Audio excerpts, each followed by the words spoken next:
The third month after parting with the benefactor, he ran into me on a European street, supporting my pregnant belly as I walked out of the hospital. Ambitious, but too foolish, the man remarked coldly. He had his assistant relay a message to me, tossing me a card and ordering me to abort the child. Mr. Ellis will not be manipulated by a child. The Franklin family will not open its doors to you because of a bastard. I hope you know your place and don't have any other ideas.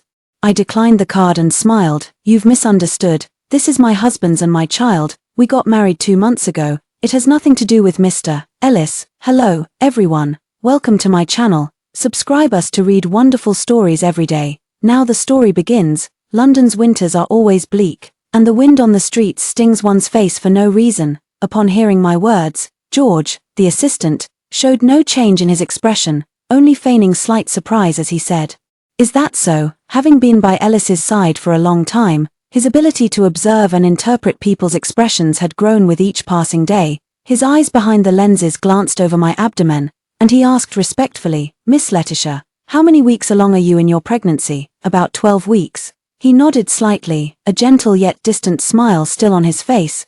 "That seems a bit too coincidental with the timing of your departure from Mr. Ellis." As the most trusted assistant by Ellis's side, he had seen far too many women who would go to any lengths to stay close to Ellis. I lowered my head and pulled out my phone. "Here is a wedding photo of me and my husband," but he politely interrupted me. "That doesn't prove anything. Mr. Ellis is very sensitive about the matter of illegitimate children. I hope Miss Letitia understands this clearly. Otherwise, Mr. Ellis won't hesitate to have you lie on the abortion table for the second time."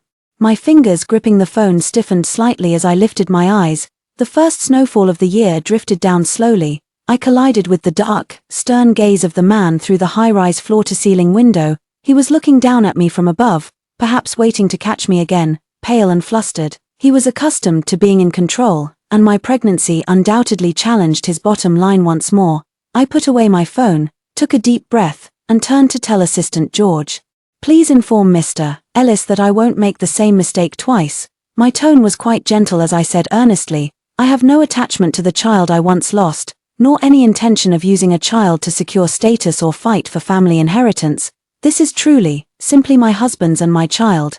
I did indeed once carry Ellis's child. It was my 6th year by his side. A little life connected by blood took root in my belly, miraculously igniting my passion for life. At 17, I left my hometown to drift north to pay off my father's gambling debts, then spent several years as a hostess in the glitzy nightlife scene. Through all the ups and downs, I had few relatives by my side and even fewer friends. It was the first time I had been so bold, hiding it from Ellis with the intention of keeping it. It wasn't until a drinking party where I drank on his behalf and threw up repeatedly. A woman brought by a vice president joked about whether I was pregnant.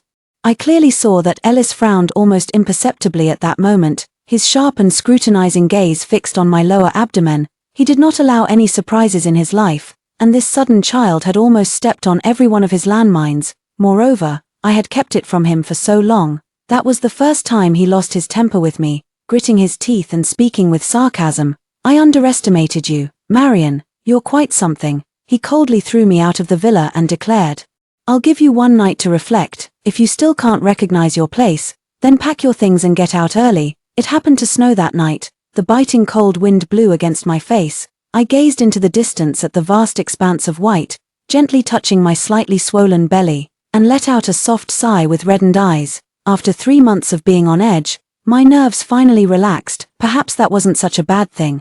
I tried to convince myself with forced ease. I might just be the only one among his many lovers who didn't get a breakup settlement and still managed to make him angry. The fetus had already developed to 12 weeks at that time, and a forced abortion might cause cervical tearing. In addition, due to my long-term drinking habits, my physical condition was too weak. The doctor said that if I had an abortion, I might never be able to have children again in my life. But the man just extinguished his cigarette, his dark eyes showing no emotion, and replied indifferently, "What does that have to do with me? Raising an illegitimate child within the circle isn't particularly difficult." Even his arrogant brothers half-jokingly advised him, "Just send the child abroad to be raised once it's born. After all, you're already in your 30s, and she's the only one by your side all these years. Having a child would be a good thing." Ellis remained silent. Later, after several rounds of drinks, someone, drunk and teasing, said, "No way. Ellis, You've kept that person by your side for so many years, dare you say you never had even a bit of genuine feeling? Another probed, could it be you're still thinking about Luna, regarding this white moonlight from his youth who went abroad and vanished without a trace? Ellis just glanced coldly. It has nothing to do with her. When he encountered my question again, he casually replied, I just thought she looked pleasing, so I kept her around for a few more years. A low-class hostess is only fit to be a mistress, not a wife. He wouldn't want a child of such lowly status. I was obedient from start to finish, not shedding a single tear on the day I went to the hospital. Later, due to massive bleeding, my life hung by a thread on the operating table. I spent several weeks in the ICU before barely pulling through. On the day I was discharged, he actually postponed a meeting to come see me, dressed in a sharp, dark overcoat. His gaze was cold and stern as he spoke as clearly as possible. Marion, I cannot marry you. I will only have legitimate heirs, not some illegitimate child who can't be shown in public. I slowly pursed my pale lips and gave him a faint smile. I know, this was exactly what he liked most about me. Knowing my place, sensible and obedient enough. The snow fell softly outside, while the howling cold wind battered the tightly sealed glass window, from age 17 to 27. I suddenly realized that this was the 10th year I had seen the snow in Kyoto. A woman's most beautiful years were spent right here. Probably because I had a good attitude in admitting my mistake and had just been through a life-and-death experience. He didn't press the matter further. The private ward was heated, and the man's cold, fierce expression gradually softened as he picked up an apple and began peeling it. I had my assistant pick out some bags and jewelry for you. They'll be delivered to you in a few days. I quietly watched the spiral of apple peel, one loop after another. Tears welled up in my stinging eyes, but I forced them back with effort. The man's long lashes were still dusted with snow, his expression cold and serious. His movements meticulous. You'll only be with me for a few more years. Once I enter a political marriage, I'll naturally let you go. He sliced an apple and brought a piece to my lips, softening his voice unusually to coax me. Marion, be good. I won't treat you unfairly, all right? He truly did not treat me unfairly. The 10 years by his side were indeed the most glorious and triumphant moments of my life. Even when Luna appeared in the end, he never once made me feel embarrassed. I brushed the snow off my shoulder and told Assistant George, to put Mr. Ellis at ease, I'll go for a prenatal paternity test in a couple of days. Then please let Miss Letitia inform me when the time comes, and I'll accompany you. He was clearly afraid I would fake the results to deceive him. I nodded, that's fine. He smiled as he handed over the business card, not forgetting to add a warning. Miss Letitia, if there's anything, you can contact me. Mr. Ellis is about to get married.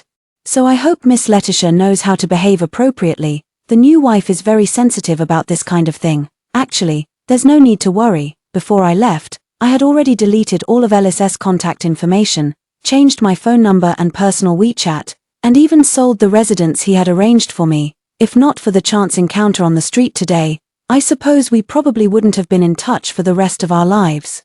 And the new wife is probably that white moonlight of his who just returned from abroad. I forced a smile and nodded. Then I wish Mr. Ellis a happy marriage. Snowflakes drifted down from the sky, falling thick and fast. I buried my face in my scarf, turned around, and walked alone along the snow-covered street toward home. That dark, cold gaze from the high-rise building never left me. Many years ago, on a snowy night, while carrying my drunken self through the streets, he had clearly stated that he would only marry for alliance. Any relationship that fails to yield practical value is merely a temporary consumable. He demanded a match of equal social standing and class compatibility, all to maximize benefits. He raised me, but it was just a transaction with a clear price tag. I was both sober and sinking. But it wasn't until today that I suddenly realized, principles are set for substitutes like us, and the white moonlight exists beyond principles. Even if she had nothing, she would still receive his favoritism. No one knows why this white moonlight, who left for a foreign country in her youth and vanished without a trace, would suddenly reappear. But I know, I once had an absurd dream. In the dream, she was a strategist who, after maxing out Ellis's affection points, returned to her original world. She got married and had children there, but due to financial struggles and her husband's infidelity, she chose to return to Ellis's side. To verify whether Ellis still loved her, she insisted on seeing me before I left. In the cafe, the woman wore a plain white dress, with no makeup, quietly observing my outfit and appearance, though she tried hard to mimic the pure and innocent look of her youth. The weariness and calculation in her eyes couldn't be hidden. In contrast, I, well-nourished by wealth, exuded a lazy, tranquil aura, free from the worries of making a living. This stirred in her an indescribable, inexplicable resentment. She only asked me 3 questions. How long have you been together? Or rather, how long have you been by his side? Holding my coffee cup, I answered slowly and clearly, 9 years and 6 months. In the 7th year by Ellis's side, we had a 6-month period of no contact. Some said he was going to enter a marriage alliance, while others claimed he had found a more convincing replacement, just when I thought this relationship was about to be severed completely. George's assistant suddenly reached out to me one day. After a satisfyingly intense moment of intimacy, he tacitly allowed me to occupy the most important place by his side, leaving no one else around but me. The woman before me looked somewhat displeased. She didn't want to hear such a clear timeline. But still, she forced a slight smile, pretending not to care. Has it been that long? Did you do it? That was her second question. I was stunned for a moment. She quickly realized how ridiculous the question sounded. After all, it's been 10 years, and Ellis is a normal man. It's impossible to have no desires. But I don't mind telling her what she wants to hear. For the first 5 years, there weren't any. Ellis truly did wait for her. As if finally realizing her place in Ellis's heart, she breathed a sigh of relief, her smile growing more sincere as she chided. Oh, so I came back too late then. She then asked the final question. Do you kiss when you do it? Kissing and caressing should be reserved for lovers. She especially needed this to prove it. In the stagnant air, she stared intently at the changes in my expression. For a moment, I was dazed and answered quickly, no. Her tense fingertips suddenly relaxed, all the tension and worry receding like a tide. Replacing it was a victor's flippancy and self-satisfaction. All right, then I know. Thank you for taking care of Ellis all these years. She finally gave a generous smile, assuming the demeanor of the rightful one, her tone tinged with affectionate complaint. He's cold by nature and not very good at caring for others. I'm afraid you've suffered quite a bit because of it. I didn't deny it, softly uttering an since I had long envisioned this day. I didn't feel much emotional turbulence. I've seen too many infatuated girls in the nightlife scene who thought that staying long enough would earn them a proper status, only to end up in a messy fallout and get warned by the legitimate wife. I think, as a shadowy stand-in, I've been fortunate enough. But, I lied to her a little. Ellis didn't mind kissing, especially when a kiss could resolve certain emotions. He wouldn't waste time or money overthinking it. Occasionally when he was satisfied, he would also hold me and casually peck kisses. To be honest, it wasn't particularly heartfelt, but these moments, tinged with a bit of tenderness, always gave me the illusion that he and I were just a normal couple. You see, women are always moved by these utterly ordinary little things, and in the end, they willingly fall into them. Even I am no exception. Winter nights always descend quickly. When I got home, the nanny mysteriously brought me a small plate of black truffle mushroom pasta. She said this was her new attempt and looked forward to my approval. I was momentarily stunned, then smiled after a moment and pushed it away apologetically.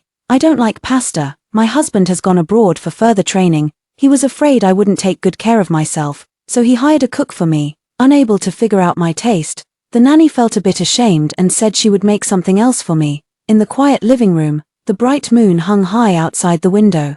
The crisp yet rich aroma of black truffle rose, strongly pulling my memories back to the past. Back then, young and full of energy, I was always burning the candle at both ends. After I've exhausted my energy, I always get hungry. That was the first time I stayed overnight at his place. It was a huge villa, but there wasn't much instant food stocked up. In my early years, I spent all my time trying to please the boss and earn more tips. Dinner was just a quick bite to get by. I couldn't cook, let alone use the kitchenware in his kitchen. I could only dig out some bread from the cupboard and hide on the sofa, nibbling away. Perhaps Ellis was in a good mood that night. Seeing how pitifully hungry I looked, he actually turned and went into the kitchen. I waited, growing drowsy. When my eyes opened in a daze, I only saw the dim, golden light in the living room. A noble yet languid man, wearing loungewear matching mine, walked toward me step by step in the soft glow. With his slender, elegant fingers, he pushed a plate of pasta toward me and said in a playful tone, "Try it." Many times after that, whenever I saw black truffle, I would think of that bowl of pasta. These small things, time and again, drag me into that gentle yet merciless web. I clenched my palm tightly. If I want to completely detach myself, I must not touch anything related to memories. On Monday, I took a sample of my husband's hair, sealed it in a transparent bag, and tucked it into my handbag at the hospital. I saw not only George's assistant, but also Luna. Compared to her simple appearance that day, she now looked much more elegant and refined, carrying the latest luxury handbag, her heavy makeup smoothed out the flaws on her face, and even the weariness in her eyes had completely vanished. Money truly is the best nourishment for a woman. I paused my steps slightly and gave a slight nod. Miss Luna. She didn't respond. Her arrogance and displeasure barely concealed as she scrutinized my abdomen back and forth. The atmosphere grew delicate. Assistant George said respectfully, "Our madam was concerned and came along to check. If Miss Letitia has nothing to hide, she surely won't mind." I clenched my fingers and smiled. Of course. Madam has also prepared Mr. Ellis's hair sample. Testing both together will be more credible. He was very thorough, and I had no objections, handing over the transparent bag. When I walked out of the hospital after the blood draw, the snow had cleared and the sky was bright. The glaring sunlight reflected off the understated luxury of the black sedan. A man leaned against the car door, his profile sharp and stern, a cigarette held between his slender fingers as he seemed to be waiting for someone. Impatience already showing between his brows. After 3 months, he hadn't changed much, and I had already accomplished the most important event of my life. I had intended to slip away quietly, but the next moment, the man's eyelids lifted, and his gaze fixed on me. People came and went around us, yet they automatically cleared a circle around this aloof and imposing figure. I had no choice but to meet his eyes and force a polite smile. "Mr. Ellis." What a coincidence. Unfortunately, he lowered his gaze, his mocking eyes sweeping over my slightly swollen abdomen. It seems the last lesson wasn't harsh enough. Making you think you could try the same trick again. I wanted to explain. "No, you've misunderstood." But he cut me off. Misunderstood. As if he had heard some clumsy joke, he repeated the 2 words mockingly. "Timing, motive, you've got it all, and you're telling me it's a misunderstanding." The man tossed away his cigarette butt, his leather shoes stepping on the damp, cold ground as he closed in on me step by step. "You left me for 3 months. And just happened to get pregnant 12 weeks ago. Tell me, which man is so capable that you jumped into a new life so quickly, even rushing to get pregnant?" His words were utterly cutting, his reasoning so logical that I was left speechless for a moment. "Marion, you've been by my side for 10 years. You should have learned to be smarter. Don't use such foolish tactics, and don't force me to exhaust the last bit of affection between us." The man looked down on me, judging me from above. Each word cold as a blade. He is always like this, arrogant, confident, interpreting everything through his own logic. The arrival of this child once again stepped on his landmine.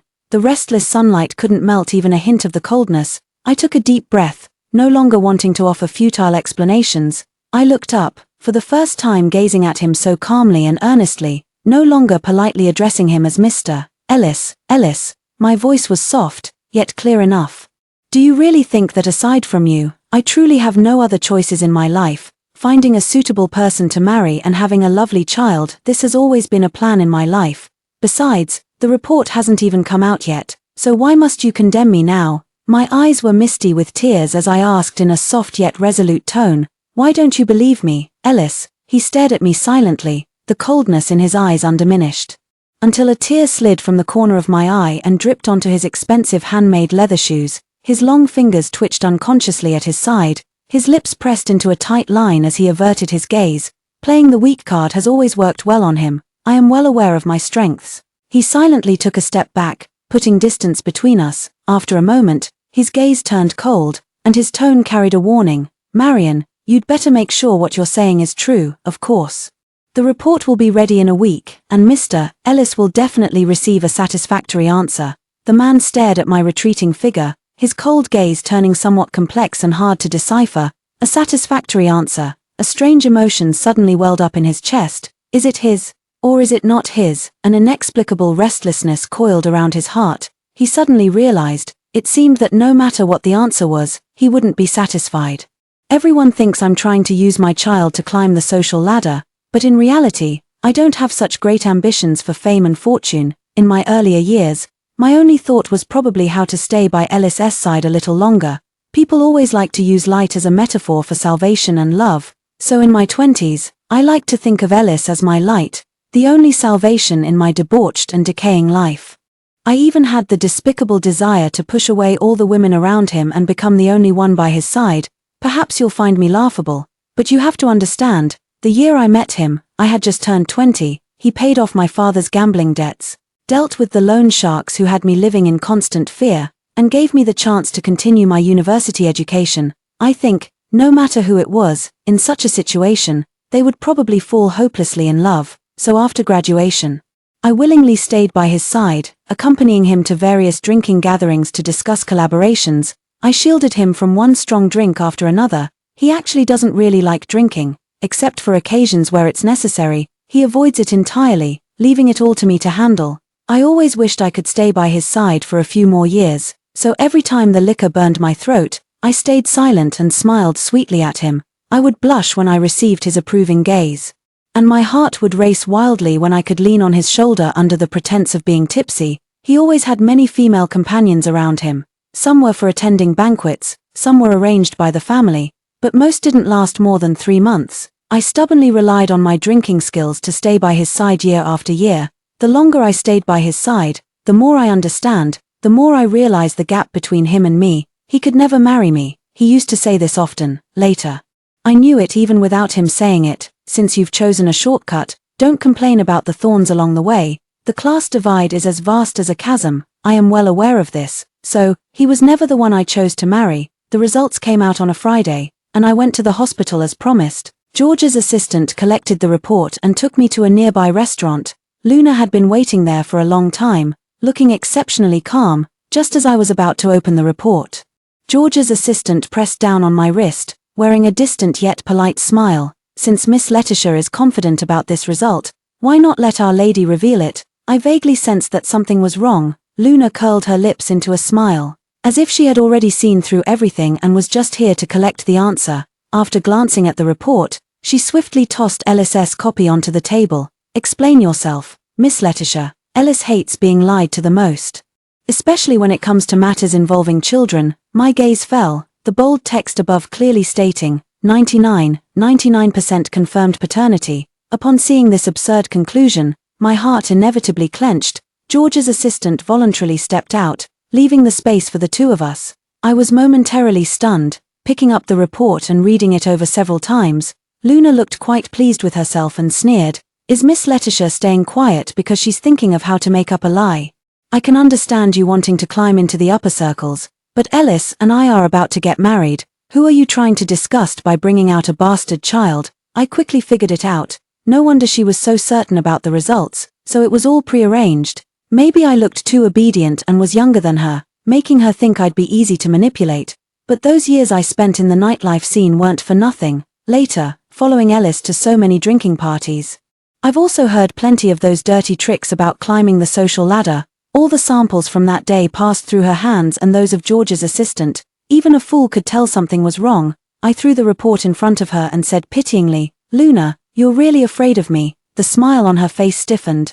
I leaned closer to her and chuckled knowingly. "You're well aware this child isn't Ellis's, yet you insist on making it his, right?" She stared wide-eyed in shock, about to retort, but was cut off by my next words. "You've gone to such lengths precisely to make Ellis witness the irrefutable evidence, haven't you? To make him firmly believe that I, Marion, am an unrepentant woman trying to entangle him with a bastard child, so that whatever lingering affection and guilt he still holds for me turns completely into disgust and anger." Her face instantly turned ashen, and her voice rose sharply. "What nonsense are you spouting?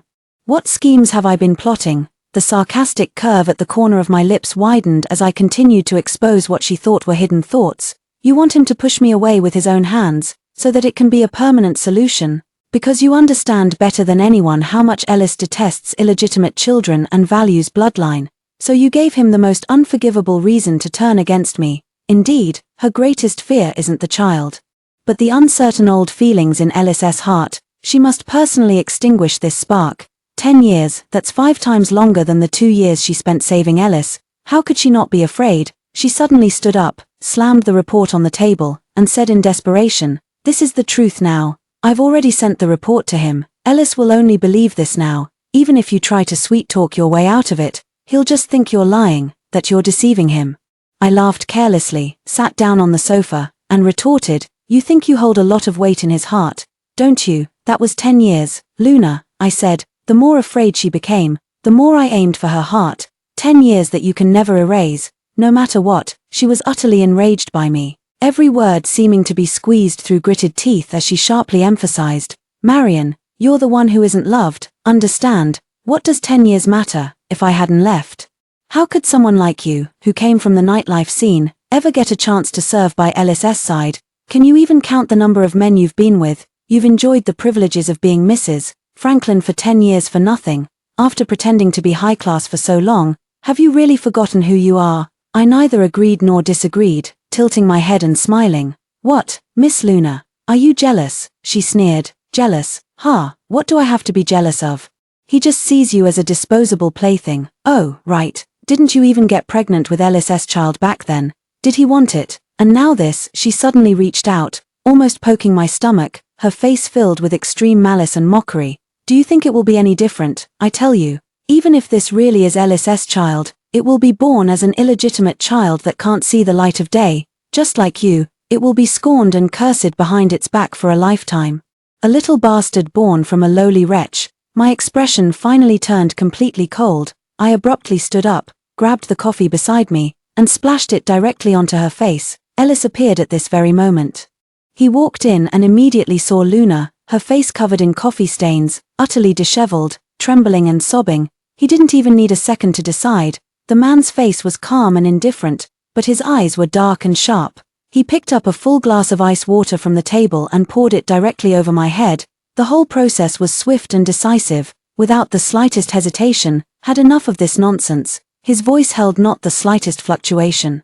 Yet its tone chilled to the bone. Ice-cold water trickled from the top of my head down the side of my face, seeping into my collar. The biting cold made me shiver and tremble uncontrollably. I closed my eyes, vaguely recalling the first year I had spent by his side. There have been such scenes. The first time he took me to a business dinner to discuss a partnership, I was too nervous and accidentally spilled wine on a CEO's shirt cuff while pouring. He then calmly stood up and, in front of everyone at the table, poured the entire bottle of wine over my head. In the same flat tone, he scolded me. "Are you mute? Why aren't you apologizing?" But it was different from 10 years ago. In that moment, I felt no resentment or indignation, only amusement. So amused it was ironic. So amused that tears nearly fell from the corners of my eyes. I struggled to hold back my stinging, reddened eyes. Meeting his condescending gaze, I spoke hoarsely, my voice trembling, enunciating each word deliberately, devoid of any emotion as I stated the facts. "Ellis, I have never done anything to wrong you, not once. For 10 years, I obeyed your every word. If you told me to drink to shield you, I drank. Even if it meant ending up in the hospital with a bleeding stomach, I never refused. If you told me to please someone, I went. Even if they took liberties and groped me all over, I never resisted. If you told me to abort the child, I did. Even if it meant I might die on the operating table, I didn't hesitate for a second. Haven't I been obedient enough, Ellis?" My eyes reddened as I questioned. "But why are you treating me like this?" His gaze darkened, and he remained silent. I forced a smile, tears streaming uncontrollably from the corners of my eyes. "I've always been good, never caused you any trouble. I was decisive when we broke up, didn't ask for any compensation, didn't leave myself any way to contact you. I even sincerely wished for your happiness." My throat choked up so badly that I couldn't continue for a moment. I just stared at him stubbornly, as if pleading for an answer, and asked, "But why are you treating me like this?" "Ellis, over the years, I've actually rarely cried in front of him, very rarely." The man's dark pupils fixed on me, his Adam's apple bobbing slightly. Scalding tears welled up from the corners of my eyes and fell to the ground. It was as if it struck right at his heart, scorching it so fiercely that it trembled. His fingers, hanging at his side, unconsciously clenched. Just moments ago, he had lifted the glass of ice water with such ease, yet now it felt as heavy as 1,000 pounds, making even the slightest movement a struggle. He had been through countless meetings that determined the life or death of the company, but for the first time, he found himself at a loss for words, his cold, hard gaze fixed on my tear-streaked face, unable to look away. His silence finally shattered the last shred of my sanity. I could no longer control my crumbling emotions. "Why, just why do you have to disturb my life? Why jump to the conclusion that this child must be yours? Why push me to the point where I can't even prove my own innocence?" He suddenly spoke up. "Because we did it that night." The Luna beside us covered her face, utterly disbelieving. She probably wouldn't have thought, on the night her flight landed. While Ellis's body was still entangled with mine, her face instantly turned pale, and she rushed over to ask Ellis what was going on, but was Ellis disgustedly pushed away. I suddenly laughed, tears streaming down my face as I did so. Is it just because of this reason, Ellis? When haven't we done it? You've worn a condom only a handful of times, and we've been like this for so many years. How could you think that one time would get me pregnant? His jaw tightened, his gaze icy, as he threw the report in front of him. This is my child. It is not, I retorted loudly. In the deserted restaurant, we confronted each other without a word. The atmosphere was unbearably tense. I was the first to calm down. Ellis, didn't the doctor tell you that after losing that child, it would be very difficult for me to conceive again? His face turned icy cold. But you are clearly pregnant now. That's because my husband is a doctor. I interrupted him, my eyes completely reddened. Ellis, I took contraceptives every time after we were together, and that time was no exception. You wouldn't allow a bastard child to exist, would you? But Ellis, what are you doing now? These questions struck his rationality like a heavy blow. That's right, what was he doing, in the coffee shop? A scene of utter chaos, with my hair still soaking wet. I looked at him almost pleadingly and called his name. Ellis, I'm begging you. Okay, he could see every emotion in my eyes, so clearly that it made his heart ache. But this plea wasn't about asking him to believe me. I said, Ellis, let me go. These words fell into his ears. His heart felt as if it had been suddenly seized. An inexplicable bitterness spread from the depths of his heart. The winter in London is truly cold. The soaked clothes clung to the body, as if freezing one's very organs to the point of shivering. I tightened my expensive black coat, unable to hold back a few sneezes, and quickened my pace. It wasn't far from my home, and today happened to be the day my husband's flight was scheduled to land. The person who has been away for almost half a month is finally coming back. I touched my lower abdomen and took a deep breath. The baby in my belly has been very well behaved. Even though I was so emotionally worked up just now, it never once acted up. I thought and regretted at the same time. I was still too kind just now. Even the coffee I splashed on Luna was lukewarm, and I only aimed at her face, but that glass of ice water drenched me from head to toe. It's really unfair. Behind me, Ellis followed at a short distance, silent yet persistent. He had offered to drive me, but I refused. You might as well check if the test samples were swapped. This matter was handled by George's assistant and Luna, and I need an explanation too. With his power and wealth, this was not a problem at all. I am absolutely certain that this is my and my husband's baby. He didn't say a word, just stared at my pregnant belly. Actually, it was only slightly rounded and not very noticeable, but he still found it glaringly harsh, stirring a strong sense of displeasure and resistance deep within him, and this feeling was even more pronounced than when I was pregnant back then. He had actually vaguely foreseen the test results, since I had no reason to lie, but he resisted thinking about and accepting it. The man's gaze fell on the plain ring on my ring finger. He stared for a long, long time, so long that his eyes turned red. When he spoke again, his voice was slightly hoarse. You bought the ring yourself, didn't you? It's common for single men and women abroad to buy rings to wear themselves, just to reduce the chances of being hit on. His question itself carried a sense of self-deception and desperation. The answer was so clearly laid out before him, yet he still hoped for my nod, as if with my nod, everything that had happened over these 3 months could vanish into thin air, wiped clean with a single stroke. I would still be the Marion who had walked with him through the long 10 years, the Marion who would never leave him unless he said to part. Even the child in my belly could be considered a gift from our last night together before I left. He thought he wouldn't mind raising an illegitimate child, but I just smiled, almost cruelly saying, it was my husband who drafted it by hand and spent a month designing it. Mr. Ellis, we are very compatible, deeply in love, and soon we will have a baby of our own. That faint glimmer of hope was completely extinguished. He let out a self-mocking laugh, at a loss for words for a moment, and as he lowered his head, his eyes inexplicably reddened. Just 3 months. It was only 3 months. Why won't heaven give him even a moment to react? 2 rows of footprints emerged in the snow, one deep, one shallow, at the doorstep. I took off my coat in front of the man behind me and threw it into the trash can. I was certain he didn't need a coat, and it saved us the trouble of returning it and staying in touch. He had thrown away a coat worth over 10,000 once before. That night was also a snowy one like this. Because the business partner I was dealing with that night was particularly difficult, I was forced to drink too much. I grabbed his coat collar and vomited all over him. Perhaps because he was in a good mood after the deal was successfully closed, he simply discarded the soiled, expensive coat and effortlessly scooped me up in his arms. I can't remember whether I was drunk that night or not, I only recall the moon was full, his heartbeat was steady, and the snowflakes landed on his long, delicate eyelashes, so beautiful it was hard to look away. The snow that night was truly cold. Drowsily, I nestled against his warm chest, greedily wishing the road could stretch a little longer. At the same time, I am also very well aware, the warmth in winter is indeed something to cherish.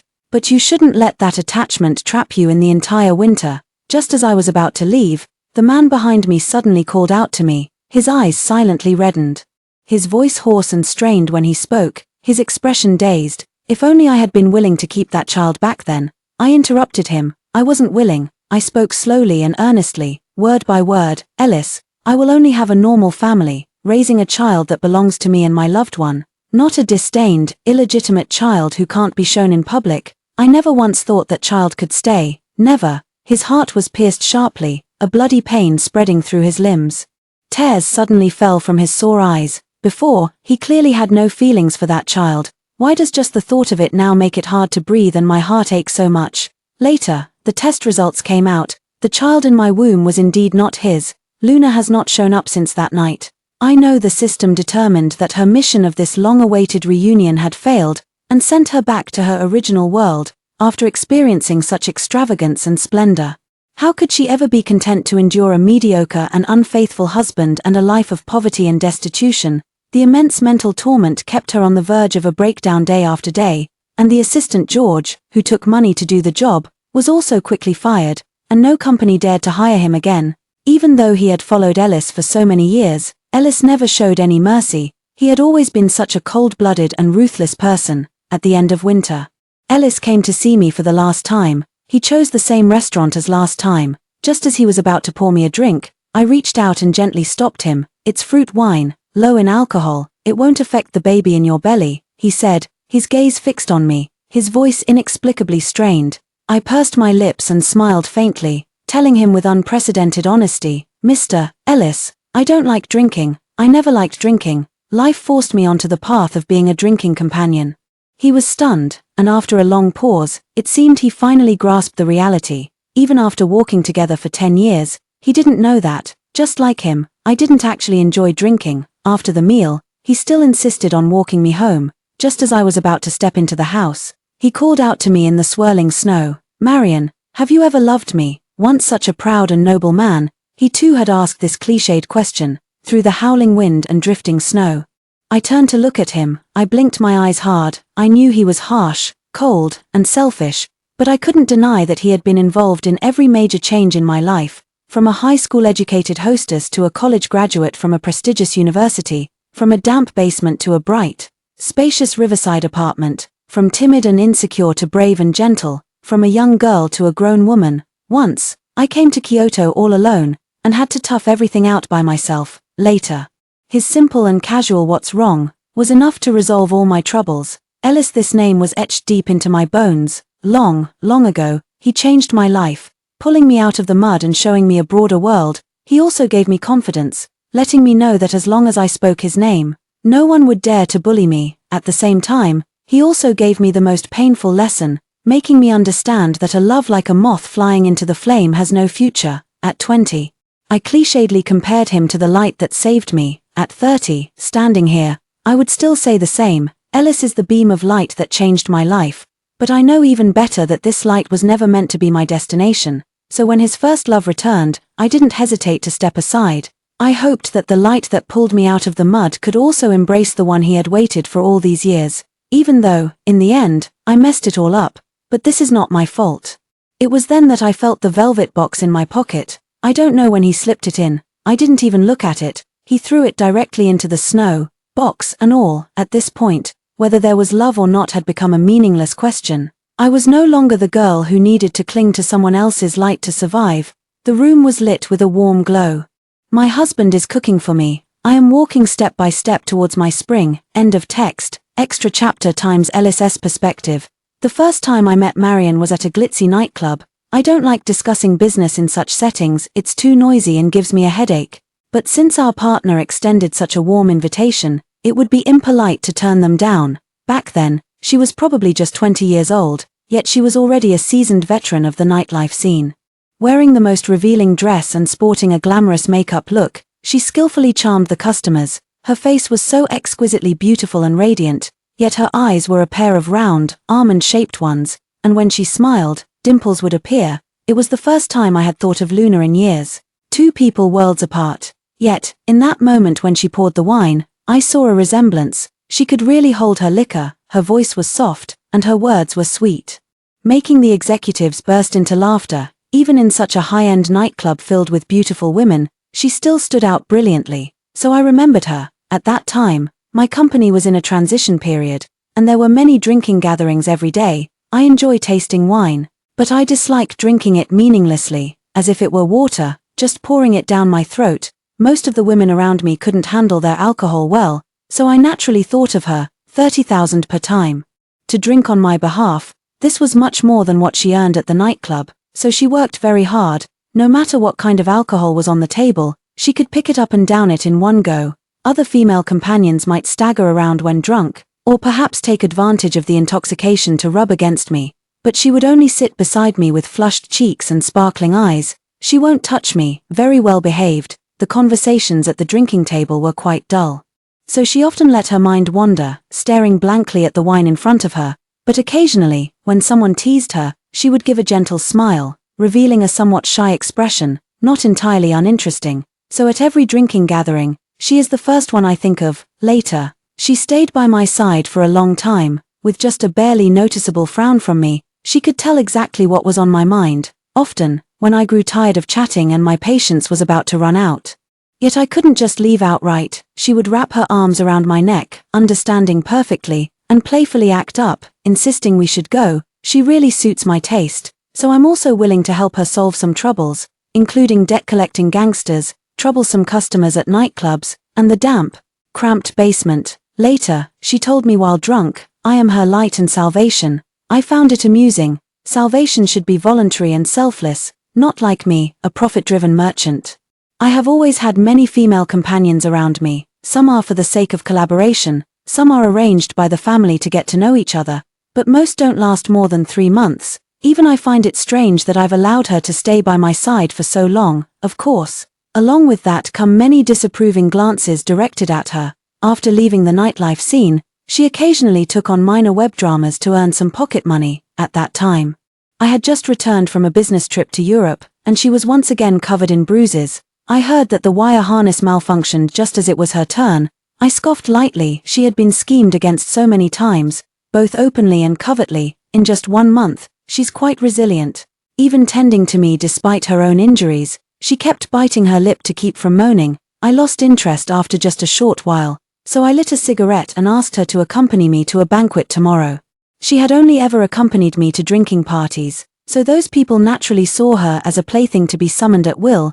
It wasn't until she entered that high-spec banquet on my arm as my companion that the hidden intentions of the crowd gradually subsided. After dealing with those who had given her trouble, I casually told her, under my name, "You can be as bold as you like, otherwise it's my reputation that suffers." She hugged me and said okay. Her cheeks flushed as she leaned in to kiss me. I don't mind kissing. Occasionally, when she's sick and feeling unwell, I'm willing to hold her in my arms and kiss her. At first it was just a light, tentative peck, but later I preferred deep kisses, taking away her last breath of oxygen. Watching her almond eyes well up with tears, her face flushed and trembling, yet she could only cling to my neck, whimpering with the softest expression, begging me. I naturally claimed her as part of my territory, making her my possession. So when I first saw her kissing the male lead in that low-budget web series, a subtle displeasure rose in my heart. I refused to admit that it was jealousy. I was just disgusted that something of mine had been tainted by someone else's scent. In my view, possessiveness is an instinct ingrained in the male bone, not an expression of emotion. She probably knew I was unhappy, so she didn't take on any more intimate scenes after that. She has always done this very well. She was very well behaved and obedient from beginning to end. The only time she ever defied me was that one incident, the child she unexpectedly became pregnant with and intended to keep. I never imagined she would be so bold, so I threw her out into the snow to reflect, telling her to come back in only when she had thought things through. I didn't close the villa door tightly that night, but she stubbornly endured the whole night outside. I thought she was trying to defy me, but the next day, with red-rimmed eyes, she unexpectedly gave in. Friends at the time were all trying to persuade me, saying, "It's just a child, Is it really worth making such a big fuss? There's no shortage of shady things in our circle. Even a few prominent figures have illegitimate children hidden abroad, but I just thought it was troublesome and unnecessary. Back then, in order to legitimately inherit the family fortune, I fought for years with those illegitimate children under my father. I despised their status, so I would never allow myself to have such a child. Someone teased, "What if you marry Marion? Then it wouldn't be an illegitimate child. She's been with you for 6 years, the first woman to stay with you this long." Ellis, can you honestly say you don't feel anything at all? I didn't say a word. But inwardly, I found it amusing. It was just that she caught my eye, so I kept her around for a couple more years. But time became the measure by which they judged whether I had feelings for her, so in the 7th year, I decided to part ways with her. My family had already picked a suitable match for an arranged marriage. If nothing unexpected happens, I would marry someone from a similar background who could offer me support. But on the eve of the wedding, the wealthy heiress ran away, to chase after her own love. I found it absurd, yet at the same time, I felt relieved. I never give a woman a second chance to cling to me, but I gave Marion twice. The first time was when she had just had an abortion, lying pale on the hospital bed, yet she managed to force a smile at me. At that moment, I thought she had learned her lesson, and I could reluctantly forgive her. So I allowed her to stay by my side for 1 more year. The second time is now. During the 6 months we were out of touch, I spent 3 months preparing for a wedding, and the other 3 months thinking of her for no reason, but I would never take the initiative to reach out to her. I later unexpectedly saw her in a restaurant. She was on a blind date with a man across from her, smiling with crescent eyes as she shared her dreams for the future. I stole a few more glances without making a move, for several nights in a row, lying in bed. I kept recalling her dazzlingly bright smile, and a lingering frustration weighed heavily on my chest for days. I have never been someone who is extremely harsh on myself. Facing desires head-on was the first lesson I learned when I stepped into the business world, so I had my assistant call her and ask her to come over. She rarely comes to my place. After a satisfyingly intense session of intimacy, I came out of the shower to see her applying her own body lotion. The rich scent of roses filled my otherwise cold and lonely bedroom. I lit a cigarette and leaned lazily against the balcony railing, watching her. Her long hair was smooth, her skin fair, her waist slender, utterly captivating. She still wears the necklace I picked out for her, dressed in a matching bathrobe with me. This is the rose I cultivated with my own hands. A hidden sense of possession grows in my chest. I am finally willing to admit that I am jealous. She can only belong to me. Just as she was about to put the things back into her bag, I put out my cigarette, walked over, held her and kissed her, casually saying, "Leave it there." For the first time, those bottles and jars that belonged to her were actually placed on my dark wood table. For the first time in 7 years, I silently allowed her to step into my life. After that, we tacitly began the next year together. There were no other women by my side anymore. She was the only one left. Even my usually carefree friends couldn't help but joke about when they'd get to toast at my wedding. I sneered coldly and ignored them. I can keep supporting him, but I won't marry her. I said it. I am a businessman who puts profit above all else. If there was ever a moment that made me really think about this question, it was probably one mid-autumn festival. At exactly midnight, I reached out and found the other side of the bed empty. I got up and searched around, only to find her downstairs in the living room, munching on a piece of bread. After I caught her, she seemed a bit embarrassed and asked if I wanted some too. It's hard to describe how I felt at that moment, somewhat amused, yet also helpless. And even the usual cold, indifferent mask I wore seemed to melt a little. I went into the kitchen and cooked her some pasta. The last time I cooked was back when I was studying abroad, even after such a long time, though my touch felt a bit rusty. The finished product was satisfying. The living room was spacious and quiet, with the hustle and bustle of traffic outside. The faint, hazy glow of the wall lamp gently fell on her hair, highlighting her long, pale neck and concealing the ambiguous kiss marks on her chest. Suddenly, fireworks burst outside. She looked up with a smile and said to me, "Mr. Ellis, happy Mid-Autumn Festival." It was at this very moment, I suddenly had the thought that it wouldn't be so bad to go on like this.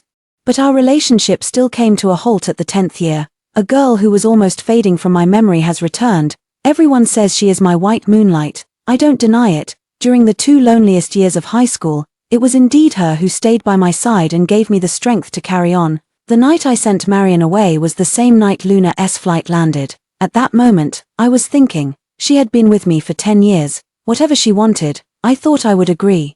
But she just gave a faint smile, tears streaming down her face. clearly heartbroken, yet she told me, "I don't want anything, I only hope Mr. Ellis can truly and genuinely be happy." If I were to hear such foolishness at a drinking party, I would definitely scoff and mock it a little. As a kept lover, to suddenly become desireless at the very moment when you could rake in a fortune, if it's not feigned nobility, then it's just angling for a bigger catch. But at that moment, I clearly felt an unknown emotion welling up in my heart. After Marion left, my side was naturally taken over by Luna. She often brings up high school memories with me. Actually, when I think about it, it seems like we only knew each other for 2 years, but she always had a lot of little, trivial things going on. To be honest, my memory of that time is a bit hazy now. I just remember that I did like her back then. After she left, perhaps I was heartbroken at the time, but now, looking at her, I don't feel anything at all, because I promised to celebrate her birthday when we were young, so I went to the kitchen and made noodles for her.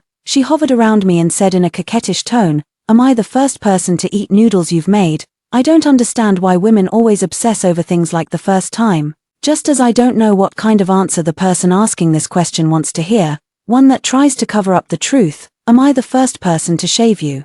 Am I the first person to enter your bedroom? Am I the first person to sit in your passenger seat? No, in fact, all these firsts belong to someone else. She had many questions, and they were annoying. It's been over 10 years now, Luna, I reminded her calmly. She blinked her eyes, her eyelids slightly reddened, and said in a light tone, "I know, so it's been that long already. I have already journeyed 1/3 of the way through life, and spent a long 10 years with another woman. How could I only remember those 2 years in high school? When I was young, I promised I would marry her. But now, I'm not so sure. From time to time, I think of Marion. She's all alone abroad, doesn't know how to cook. I wonder if she can get used to it. But I left her a lot of money. It should be enough for her to hire a cook. I don't know why I think of her so often. I blame it on habit. It's a normal withdrawal reaction. I would never take the initiative to go find her. Because I won't give a woman a third chance to cling to me. She's been with me for 10 years, that's long enough." 3 months later, I boarded a flight to London for a business collaboration. I had thought I might run into her, but I didn't have any particular desire to see her, until I stood there by the floor-to-ceiling window, my gaze drifting downward. I saw her walking out of the hospital, her belly slightly swollen, flipping through her prenatal checkup report. In that moment, I was so furious I couldn't help but laugh. 10 years, and I still haven't been able to make her fully understand my rules. Children are always the most foolish and greedy means. Perhaps the lesson back then wasn't harsh enough. That's why she thought she could use the same trick again. With a mocking expression, I tossed a card to George's assistant and told him to deliver the message. "Reach out to her on your own. Don't give her any of my contact information. If she asks, just say I'm getting married." I wanted to use the excuse of marriage to sever all her hopes. I didn't want to give her any chance to reconnect with me or mistakenly believe there was still an opportunity for us to reconcile. I am someone who never shows mercy when it comes to cutting ties with the past. I stood by the window, watching this year's first snowfall in London, and watching her reaction, but her face remained calm throughout, without a trace of panic or pallor. This was not what I had expected. She should, at least, show a hint of panic. After all, she knows best what I detest the most. This time, no matter how much she clings to the memory of the child she aborted back then, no matter how she pleads with me, I won't soften my heart. The tragic outcome that time was never my intention. But rules are rules. She broke them, so she must bear the consequences, and this time is no different. Assistant George brought back a reply for me. She said that was her and her husband's child. Husband, the word felt like a tiny thorn, piercing my eardrum. I found it laughable. She's really getting better and better at making up lies now. The inexplicable restlessness in my heart turned into something more somber. Later, I met her at the hospital. I couldn't help but mock her with my words. Yet she remained gentle and calm, looking at me with those misty eyes, asking, "Ellis, why don't you believe me? Should I trust her?" But I don't deny it. When I saw her tears, I gave in. I can wait for the report results to come out, then nail her to the pillar of shame, leaving her with no excuse to refute. I am quite certain that child is mine. That night, the last time we had sex, I didn't use a condom. She was so tired she slept until past 10, and after meeting with Luna, she hurried off to catch her flight. Whether judging by the timing or the circumstances, it's only natural for me to believe this child is mine. So when Luna sent me that paternity report, the suppressed anger within me finally found a more direct outlet. I wanted to see how she could possibly try to talk her way out of this. I used ice water to cool her down. I never go easy on those who refuse to listen, But when she lifted her head, tears mingling with icy water as they fell, and looked at me with that shattered yet stubborn gaze, as she recounted each of those past events one by one, her eyes red-rimmed as she demanded to know why I had treated her this way, my fingertips, pressed against the side of the cup, grew slightly numb, because every word, every sentence of hers left me with no room for rebuttal. All these years by my side, she has been very well behaved, very obedient, giving no cause for complaint. The only time she wasn't obedient was when she secretly got pregnant. Her trembling voice pulled my reason back. A strange, almost guilt-like emotion swept over me in an instant. She asked me, it was something that could have been resolved with just an appraisal report. Why did they force her into such a situation where she couldn't even prove her own innocence? My gaze fell on her drenched hair and pale face, as if fine needles were pricking my heart, making it hard for me to breathe. I rarely give people a second chance, but I always make exceptions for her. I changed my assistant and had him bring me the second paternity test report. He said in a tone of relief and joy, "Mr. Ellis, the child is not yours." He was waiting for my response, but only saw my stunned figure. He tentatively placed the report into my hand. Outside the window was London's grey, overcast sky. I stared at those bold letters over and over, my knuckles turning slightly white from gripping the report tightly. It's not mine. This realization was like a cold gust of air. It enveloped me from all sides with an extreme, icy silence. So, she left for 3 months, quickly got married, and became pregnant with someone else's child. An indescribable taste spread through my mouth, bitter, absurd, and tinged with a sharp pain. So, she could really turn away so decisively, walking into a life without me. Even nurturing a new life that has nothing to do with me. Then what do these days of anger, suspicion, and those inexplicable irritations and loss of control even mean? A complete, self-infatuated joke. I suddenly remembered that child I once demanded to have aborted. That was my child. A dull, sharp pain suddenly pierced through my heart. My hand holding the cigarette trembled slightly. I always considered myself a very calm person, so I began to sort through my thoughts at that moment. Why didn't I take it then? Because it was troublesome, because of the rules, because I felt she wasn't qualified, or because I was certain I would only have legitimate heirs in the future. I was already thriving in the business world at the age of 20, and I rarely made wrong decisions, but regarding this matter, I actually felt a twinge of regret. All my thoughts were thrown into disarray by the report before me. She is already carrying another man's child.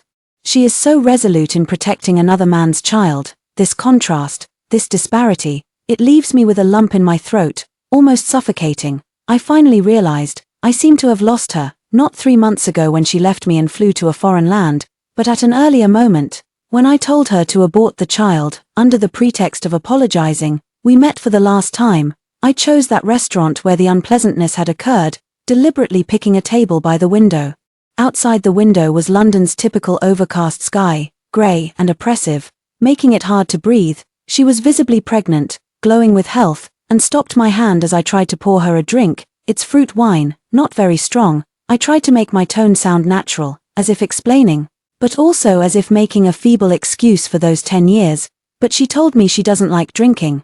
This was an answer I hadn't anticipated. My voice was hoarse, and I wanted to ask her why she hadn't told me sooner. But then I remembered it was by drinking glass after glass like this that she stayed by my side. While she was in the restroom, I slipped the ring I'd bought at auction for a high price into her coat pocket. I thought that was what I owed her. That meal was eaten without tasting a thing. When it ended, I insisted on walking her home. The snow began to fall again, not heavily, but fine and dense, dampening our shoulders. We walked in silence along the road where I had once followed her. This time, I know, this is the end of our 10 years. That question, which had lingered in my heart for so long, the one I thought I would never dare to ask, so cliched yet so fatal, still escaped my lips. Marion, did you ever love me? The moment the words left my mouth, I regretted it. This isn't like me. It's too ugly, too humiliating. Yet I stared at her intently, my heart feeling as if it were suspended in midair. She didn't answer immediately, and the brief silence felt like an eternity. I watched helplessly as she pulled the velvet box from her pocket. Without even looking, she threw it back into the snow in front of me without hesitation, resolute, decisive, without the slightest trace of attachment. The answer is already self-evident.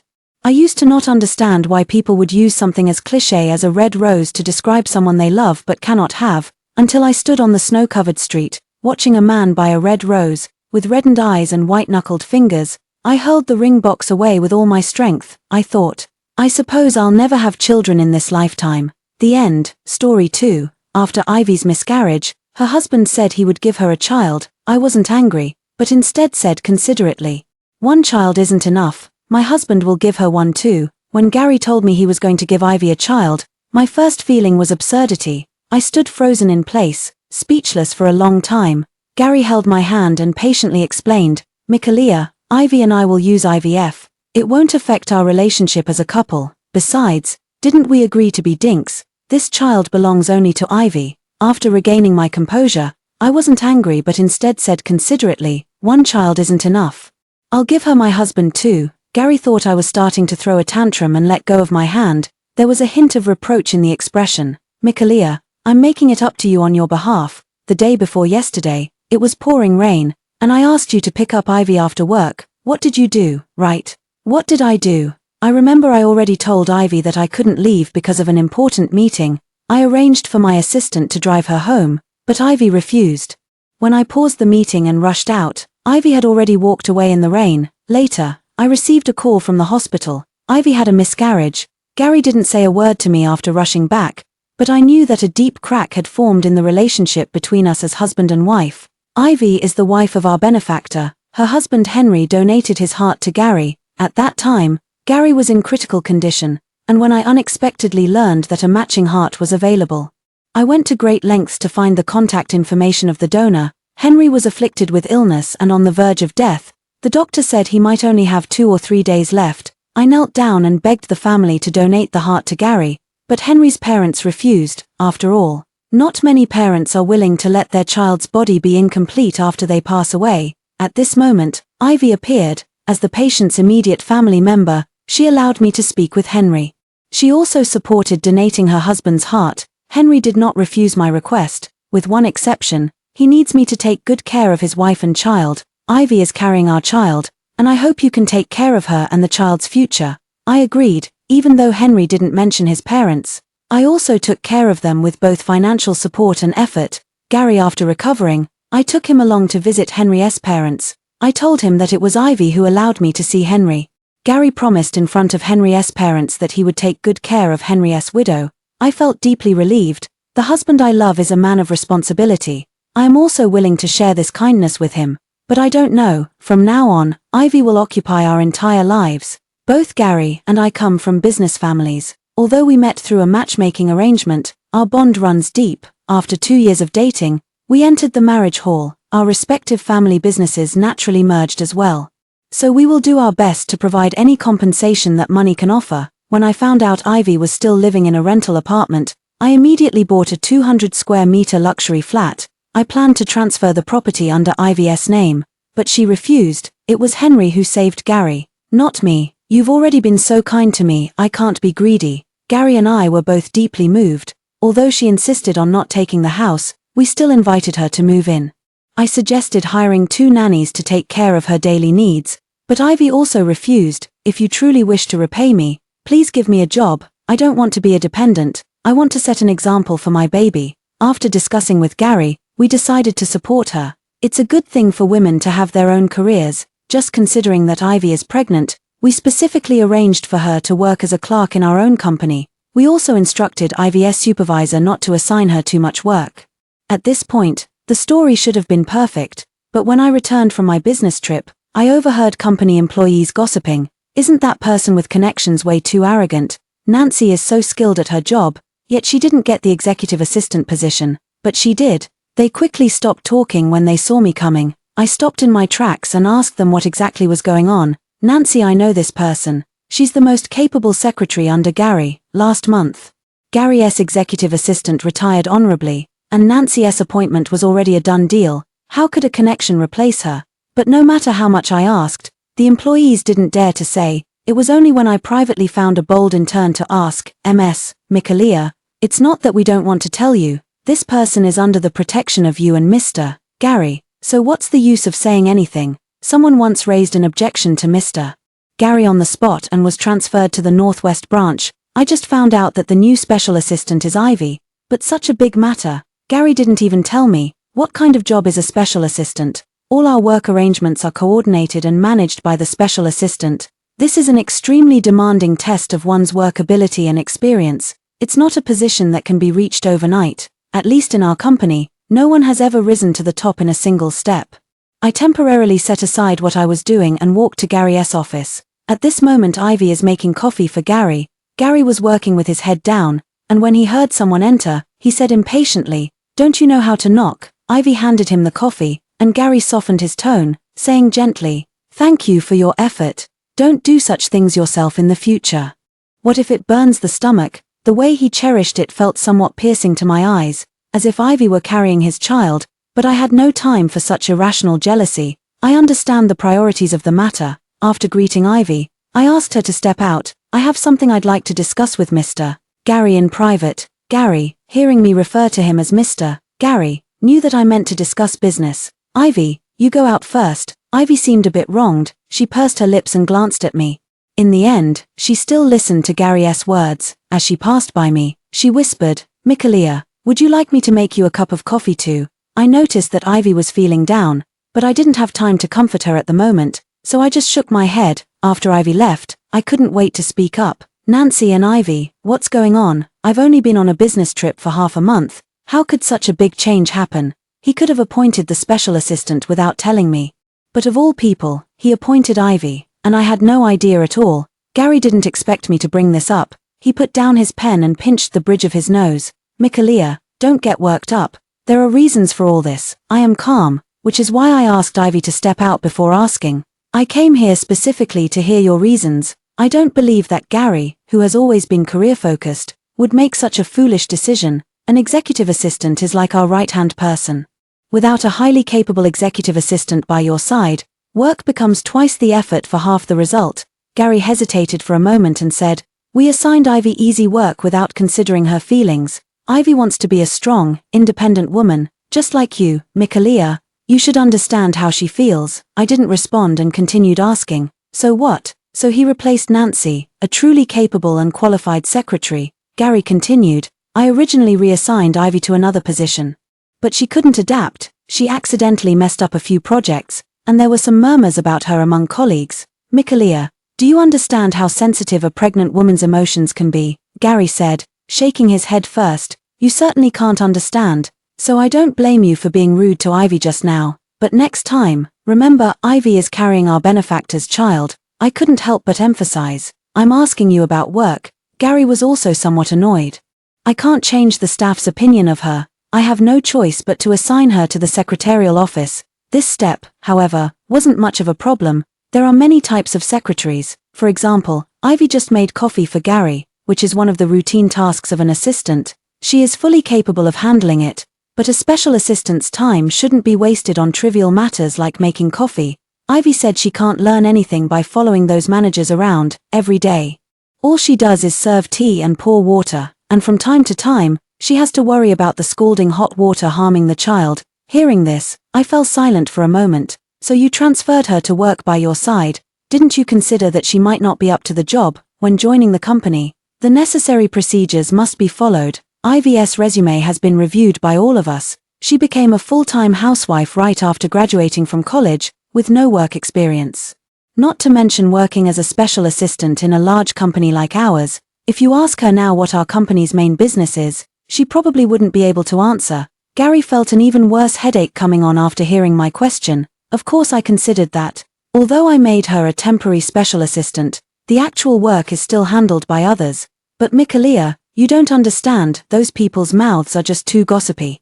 Ivy cried all night after hearing those sarcastic and mocking words. I had no choice but to directly appoint her as my special assistant, and I personally taught her how to handle the work. I couldn't help but repeat it. "You taught her personally." "Gary, are you free? It's not that I'm being sarcastic. The company just has a lot of business. Even I, the CEO, have to run around between two places. If it weren't for taking care of Ivy, both of us as a couple should have been on business trips all over the place last month." I originally planned to decline some work to take care of Ivy, but Gary disagreed. "Henry's heart was donated to me. Ivy should be taken care of by me, Mikalia. I don't want you to sacrifice too much for me. I don't want to give up my job either. My career is my second life."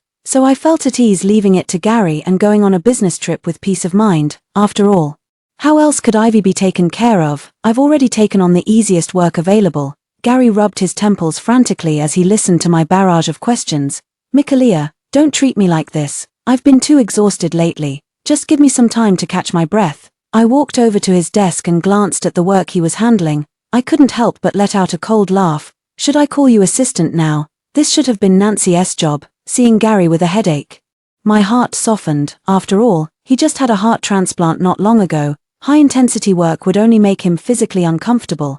Ivy is the widow of our benefactor and is also pregnant with his posthumous child. Gary cherishes it so much, and I can understand that. But I reminded him, work and personal life should not be mixed, especially when our private matters lead to unfair treatment of employees in the company. We owe a debt of gratitude. But Nancy and the others don't owe Ivy anything. I suggest you quickly promote Nancy to special assistant, recall the employee who was transferred to the Northwest, and preferably offer appropriate compensation. Gary refused. No, if we do that, Ivy's situation will become even more difficult. She won't be able to stay in the company at all. On this matter, Gary did not yield an inch.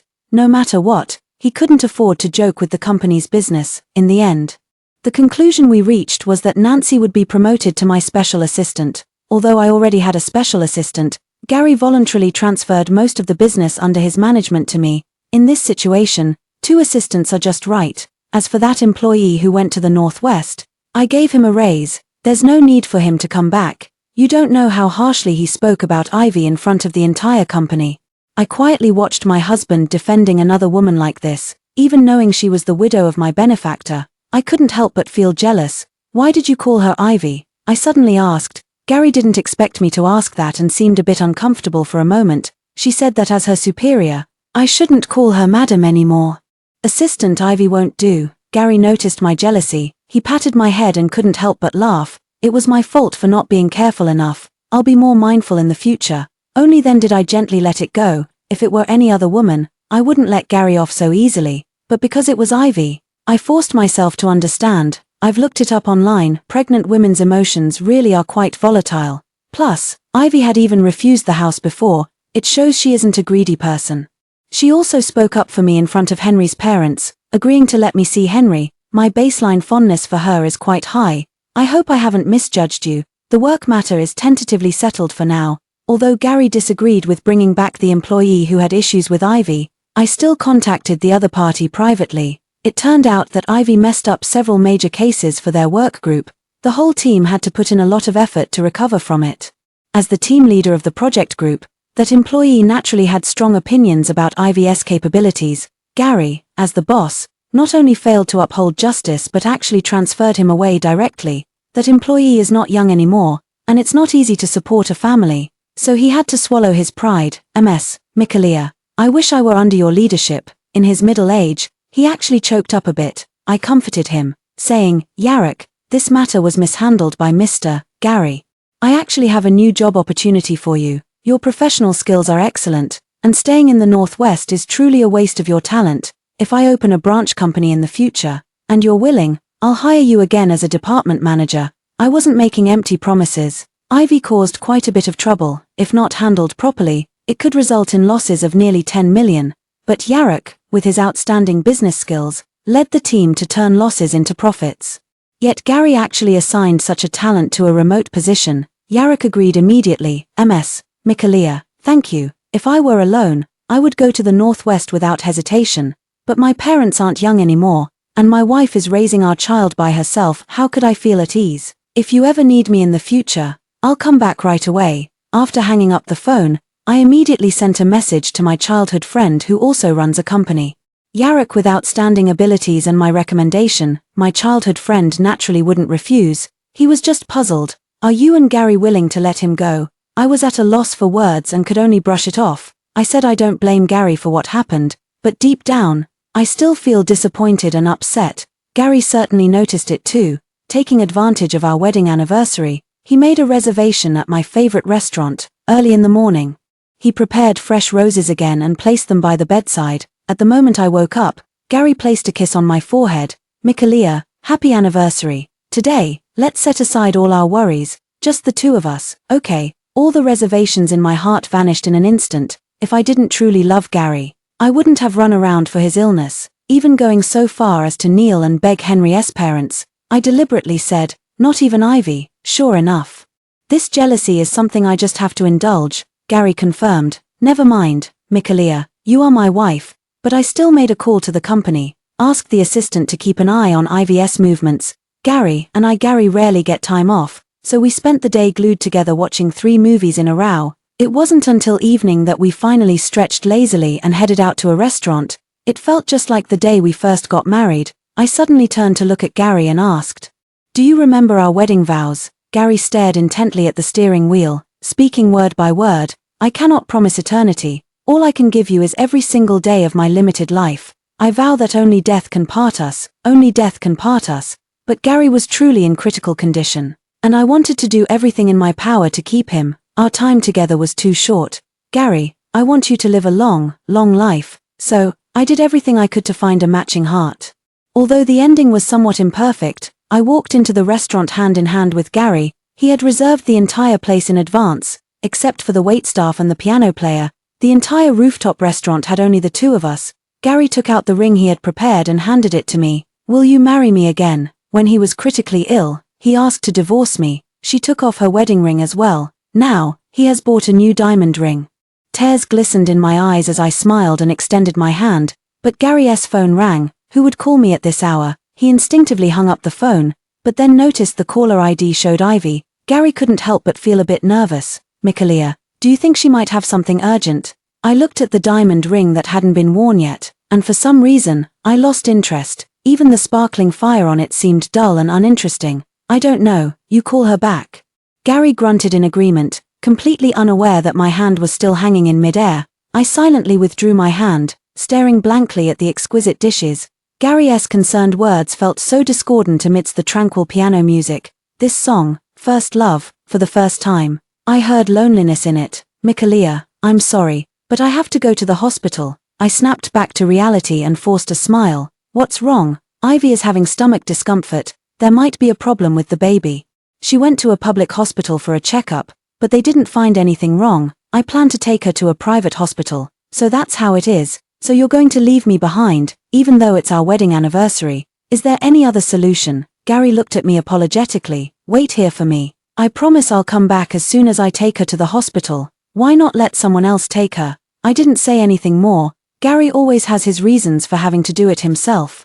Seeing that I remained silent, Gary thought I had agreed. He grabbed his coat and hurried out. After he left, I called my assistant to ask, "Ivy suddenly isn't feeling well." The assistant didn't know either, and she answered truthfully, "Today she didn't see Mr. Gary, so she came to ask me." I told her today is Mr. Gary and Ms. Michaelia's wedding anniversary. At that time, she was still fine. Later, after work, she had Mr. Gary's assistant Ray take her to the hospital.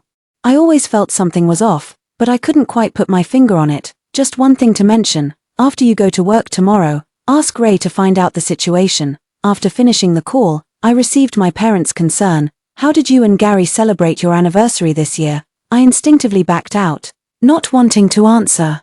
But to keep them from worrying, I still took a photo with no people in it, just the exquisite dishes and the night view outside the window. "We're having dinner. Actually, I've already lost my appetite." I opened a bottle of red wine by myself and drank one glass after another, constantly hinting to myself that Gary didn't intentionally leave me behind. But reason tells me that when it comes to matters concerning Ivy, Gary seems to have a sharp drop in intelligence. Ivy has a problem. Although I don't want to admit it, I really misjudged her. Lately, she often uses stomachaches as an excuse to call Gary away in the middle of the night, making Gary take her to the hospital. Gary therefore arranged for his assistant Ray to take care of her. But today, Ray taking her to the hospital wasn't enough. It had to be Gary personally taking her to the private hospital for a follow-up. Perhaps because Gary has Henry's heart, Ivy sees him as a substitute, or perhaps, I'm a bit drunk.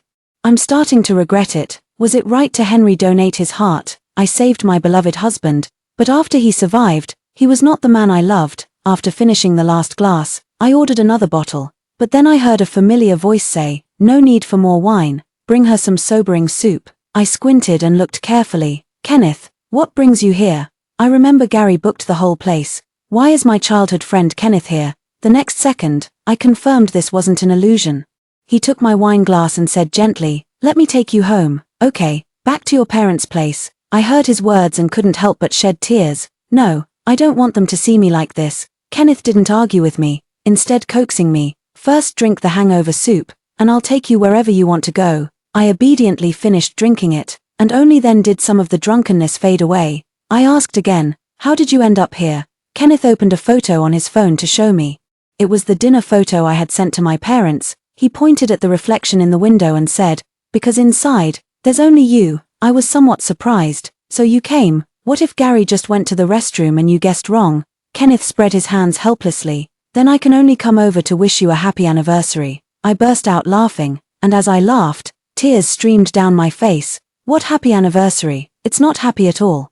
I blurted out everything that had happened recently. Because I was drunk, my words were a bit jumbled and incoherent, yet Kenneth listened patiently to all of it. "Actually, I already knew." I pinched his face just like when I was a child. "Why did you know all along? Do you care about me that much?" Yet after I got married, he cut off all contact with me, unless it was work-related. There was no further communication. Kenneth said somewhat guiltily, "Ever since you sent Yarek over, I felt something was off. I asked around about you and your wife." I shook my head. "That still doesn't add up. I clearly sent this photo to my parents. How do you have it?" Kenneth skipped the question and reached out his hand to me. "Let's go. I'll take you back to your current home." I didn't want to go back, but I still grabbed Kenneth's hand. "Maybe when I get home, Gary will notice I'm gone." I laughed at myself inwardly for becoming so childish. Kenneth drove steadily, and I drifted off to sleep, half asleep. I heard him say, "In fact, that year when you were going on blind dates, I should have been the first one." I don't know how much time had passed before I woke up. The seat had been reclined, and the car was very warm. Kenneth had also reclined his seat, lying on his side facing me. He closed his eyes and seemed to have fallen asleep as well. I whispered softly, "Kenneth." He rubbed his eyes. "You're awake, and I've been asleep for a long time too." But his voice wasn't hoarse at all. I let out a laugh. "Thank you. Thank you for bringing me back. Thank you for staying with me for so long." Under Kenneth's gaze, I entered the house. Looking at the clock on the wall, it was already 3 a.m., but there wasn't a single call on my phone. It's easy to guess that Gary should still be in the hospital at this time, but he didn't even send me a message. My heart ached all night, but now it feels somewhat numb, smelling the alcohol on my clothes. I instinctively began to unbutton them. The first thing I touched was the cold, icy necklace. I looked in the mirror. Inside, I was wearing a familiar diamond necklace. I remember this necklace. In my youth, I held a magazine, unable to put it down as I admired this necklace. Unfortunately, this necklace belonged to European nobility and vanished without a trace after it failed to sell at auction. Even if it had appeared at an auction back then, I couldn't have afforded it. Its value was close to 100 million. In today's context, it should be even more elevated. I felt a bit uneasy and sent a message asking Kenneth why he gave it to me. He said, "You said you wanted a divorce when you were drunk, so can I reserve my spot in advance? You've received the ticket." Kenneth likes me. How is that possible? Then why didn't he pursue me back then, forcing me to go on blind dates? What kind of joke is that? Take it back right now, it's too valuable.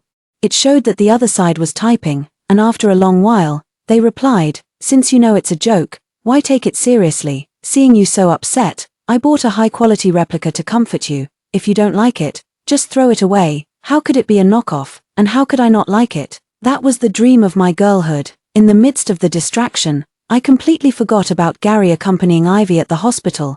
The next day when I woke up, the spot beside me was still cold. I took the initiative to call Gary, but his phone was turned off. I had a bad feeling, so I quickly washed up and drove to the hospital. On the way, I grabbed Gary's assistant and asked which private hospital it was. Fortunately, Gary's assistant told me that he was fine, just his phone was broken.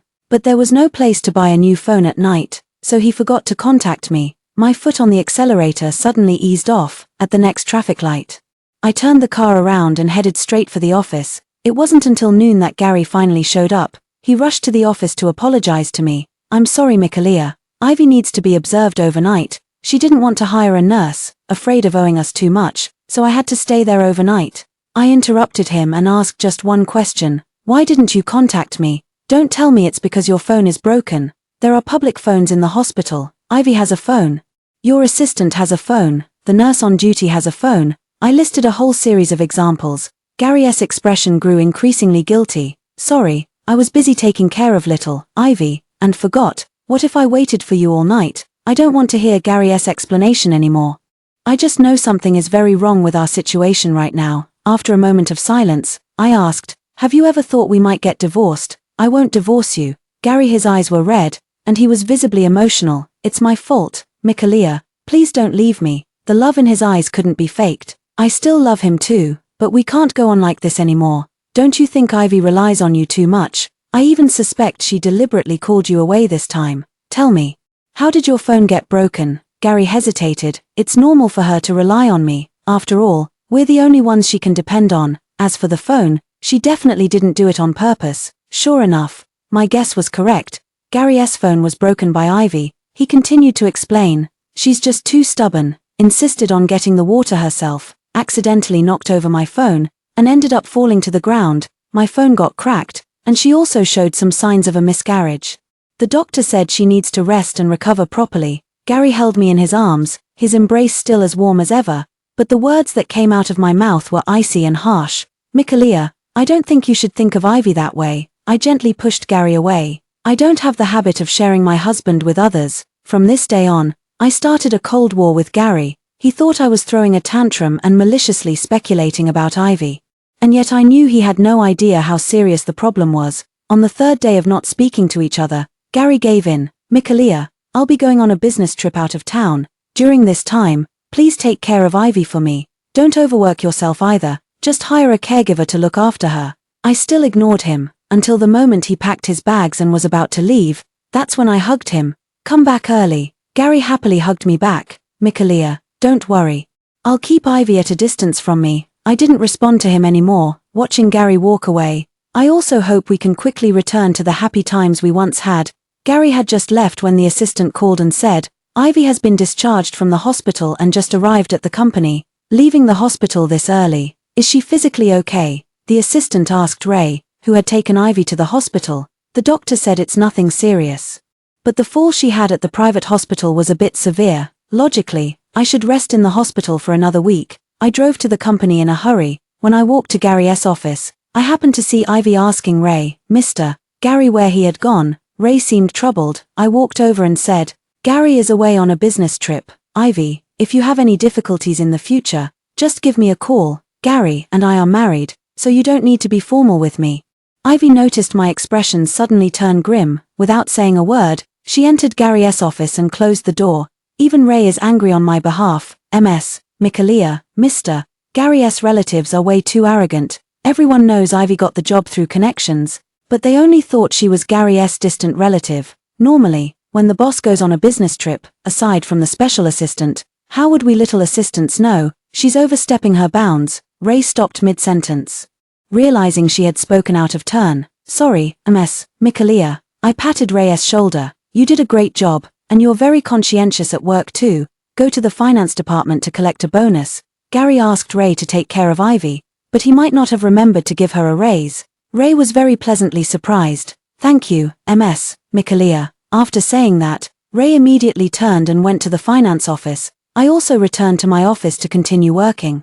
While looking through the materials, I noticed Ray hesitating outside the door. What is it? Come in. Ray clenched her teeth and finally spoke. Mikaela, I know that you and Mr. Gary are married. I am Mr. Gary's subordinate. I really shouldn't be saying this, but you have been truly too good to Ivy. I closed the door. It's all right. Go ahead and say it. Although Gary and I are husband and wife, we keep things very separate. With my encouragement, Ray continued. I saw Ivy secretly kiss Mr. Gary right in the hospital. I opened my mouth, but couldn't utter a word. Ivy likes Gary. The news hit me like a bolt from the blue, yet it seemed perfectly reasonable. If she didn't like it, why would she do so much? Did you tell Gary? Ray felt even more embarrassed. She lowered her head and apologized. I'm sorry, Mikaela. I told Mr. Gary. I still have evidence, but Mr. Gary told me not to tell you, Ray said, taking out her phone and starting to play the video. In the video, Ivy gazed longingly at Gary's sleeping face. Kiss after kiss. I was disgusted. Even my throat welled up with a metallic sweetness. Ray, seeing that I looked unwell, quickly said, Mikaela, please don't be angry. I only got the evidence last night and then told Mr. Gary. At first when I told Mr. Gary, he didn't believe it. I suspect Mr. Gary went on a business trip just to avoid her. So, Ivy kissed Gary many times. So, Gary didn't leave because he realized his mistake. He just didn't know how to face Ivy. My vision grew a little blurry, but I forced myself to say, Ray, can you send me the video? Ray immediately nodded. Of course. Thank you, Ms. Mikalia. The bonus you gave is more than 3 months of my salary. After receiving the video, I sent another bonus to Ray and reminded her not to tell anyone. I also didn't contact Gary. I want to wait for him to come back and give me an explanation on his own. But Gary still hasn't returned, and Ivy's pregnancy ran into trouble. There had been torrential rain for the past few days. I personally drove Ivy to and from places, and she didn't refuse. But tonight, there happens to be an important delayed meeting. I handed the car keys to my assistant and asked her to give Ivy a ride. I had also informed Ivy in advance, but just as the meeting was halfway through, I received a call from the hospital. Hello, are you the family member of patient Ivy? Please come to the hospital quickly. The patient has had a miscarriage. There were also voices of a few young nurses on the other end of the line. What kind of husband is this? Letting his wife go home alone in such heavy rain, and she's pregnant too. I had to pause the meeting. I rushed to the hospital by taxi. I've already called and asked the assistant. She wanted to give Ivy a ride, but Ivy just refused. While the assistant went to the garage to get the car, she ran off on her own. The assistant saw how heavy the rain was, and I was in a meeting. She was so frightened that she drove around looking for Ivy. When she received my call, my assistant was still trembling with fear. I comforted her with a blank expression. It's fine, you can drive my car home. I'll arrange a bonus for you this month. I had no idea how much time had passed. The lights in the operating room had just dimmed. Seeing the doctor come out, I asked in confusion, is the baby safe? The doctor snapped angrily. Where did this child come from? This is an abortion procedure. What's wrong with you? The patient's family. The husband isn't here, but a colleague is. No wonder the patient had a miscarriage. I could only listen to the doctor's scolding, with no desire to explain. Footsteps sounded from behind. Doctor. Ivy, how is she? It was Gary. It was raining heavily outside. The high-speed rail was temporarily suspended, and the airport was also closed. He probably drove here in a hurry through the rain, but he didn't even glance at me. The doctor, thinking he was Ivy's husband, stopped scolding him and started explaining the precautions, but I didn't want to listen anymore. I still couldn't accept it after all. Seeing Gary's whole heart and soul focused on Ivy, I'd rather he were dead.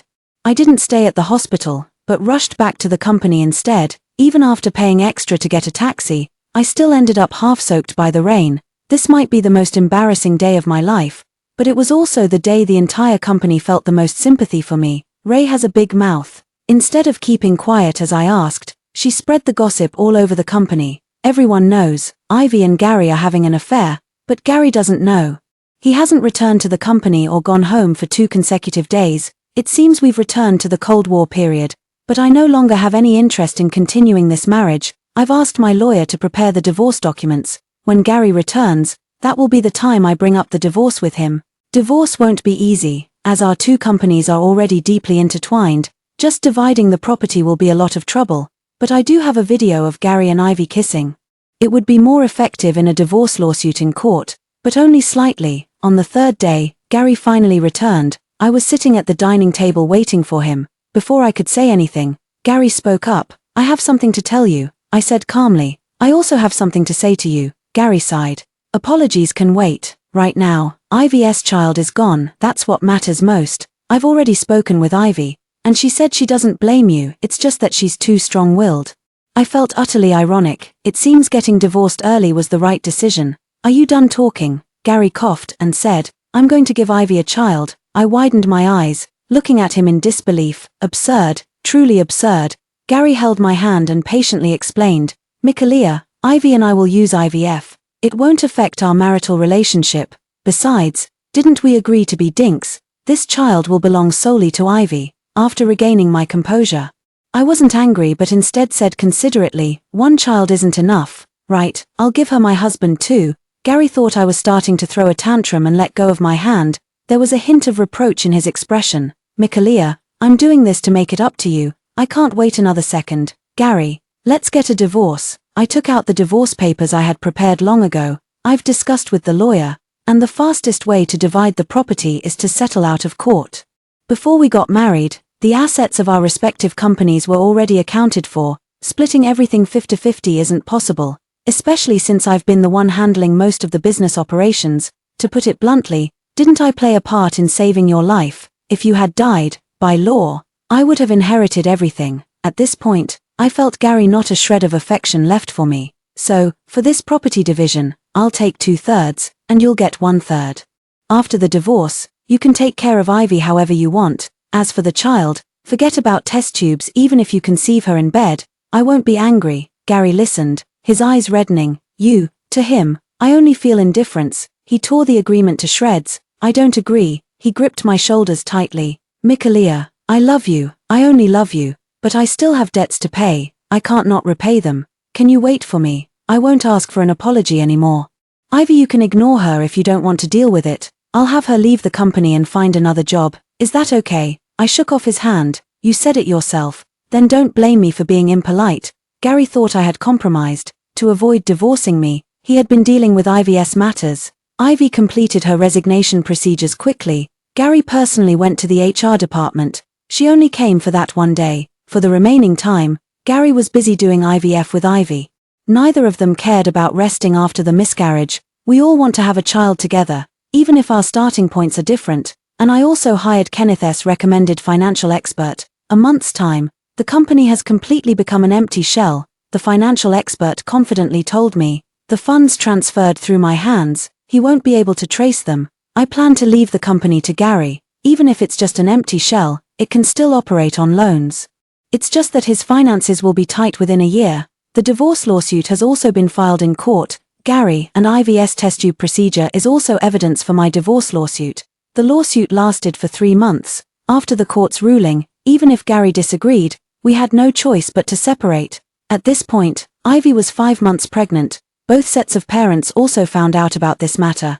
But my parents didn't seem upset about my divorce. Instead, they pulled me aside and whispered, "There's someone better waiting for you." Gary's parents felt too ashamed to face me. The elderly couple privately gave me $20 million as compensation. This 3-year-long marriage came to a complete end. Throughout those 3 years, I spent 1 year running around for Gary's illness. Even with the marriage certificate in hand, Gary still didn't understand why they had to divorce. "Mikalia, don't you love me anymore?" I nodded calmly. "No, I don't. I wish you and Ivy happiness." Gary will be with Ivy, I think so, because I believe Ivy has the means. Also, I told Gary one more thing. I'm Dink, not because I don't like children, it's because of your poor health. I've asked the doctor before, and there's a high chance your future children will inherit heart disease. Gary, this time you really have to take responsibility for Ivy's entire life. I took the marriage certificate and turned to leave. It seems like there's a sound of Gary clutching his heart in pain from behind, but it has nothing to do with me anymore. I started a new company with the funds. Yarek was the first employee to join the company. Then came the former employees who had worked under me. Nancy also came. She really liked me as a boss. Once there's a first, there's bound to be a second and a third. Gary, most of the employees from the company jumped ship and came to my company. By the time he was discharged from the hospital, his company was already on the verge of collapse. Even if Gary's father came out of retirement, it would be too late to turn things around. It would be better to declare bankruptcy and live off past savings.